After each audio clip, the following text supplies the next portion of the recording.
দেখো এই যে আমাদের লক্ষ্মী পুজোর পরের দিনে দেখো বিরিয়ানি। তো খাবে দাঁড়া চলে আসে। ফোন করো তো। দেখো কত সুন্দর দেখুন, আলু আলু আলু গলে গেছিল না পরে দেখো বিরিয়ানিটা কি সুন্দর। আর তারপরে দেখো চাটনিটা হয়েছে, চাটনি কালারটা দেখেছো কত সুন্দর। ভালো করে দেখাতে পারলাম না, যাই হোক মিশানো চলছে এখন।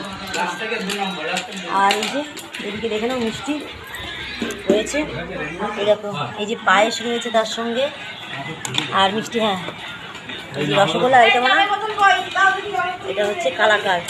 সব কৌটির মধ্যে ভরে রেখেছি, কী করবো বলো তো। এই যে তো এখন আমরা খাবো, অনেকটাই বেলা হয়ে গেল। যাই হোক